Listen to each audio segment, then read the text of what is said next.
یہ رات کوئی ہلکی رات نہیں ہے، اس کو لائٹ مت لینا، یعنی خدا را اس کو لائٹ مت لینا۔ اس رات میں خوب دعائیں کریں، خاص طور پہ وہ دعا جو کہ نبی کریم صلی اللہ علیہ وسلم نے سکھائی سیدہ عائشہ کو۔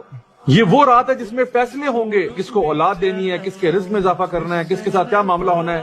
یہ سارے معاملات جو ہے اگلے سال کا پورا جو کہہ رہے نا بجٹ، وہ لیلۃ القدر میں ڈیسائیڈ ہوتا ہے۔ آپ نے اس رات میں کسی کو 200 روپیہ دیا ہے تو وہ 200 روپیہ ایسا لکھا جائے گا کہ آپ نے ہر رات کو 83 ایئرز کے لیے کم از کم ہر رات کو 200 روپیہ نکالا ہے۔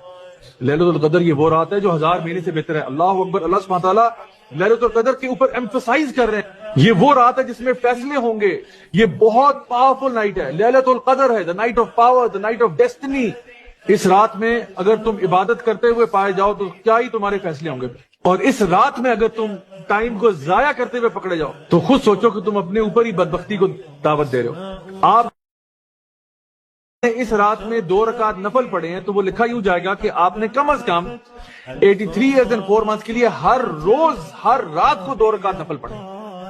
اگر آپ نے اس رات میں کسی کو دین کی کوئی بات سکھائی ہے، دین کی دعوت و تبلیغ کی ہے، تو آپ کے لیے لکھا جائے گا کہ آپ نے ہر رات کو پورے 83 ایئرز سے زیادہ کا عرصہ کسی کو دعوت و تبلیغ کی ہے۔ جو بندہ 10 کی 10 راتیں آخری عشرے کی عبادت میں گزار دیتا ہے، انشاءاللہ الرحمن اس کو تو گارنٹی ہے کہ انشاءاللہ میں نے لیلۃ القدر کو پا لیا۔ تو خوب دعائیں کریں۔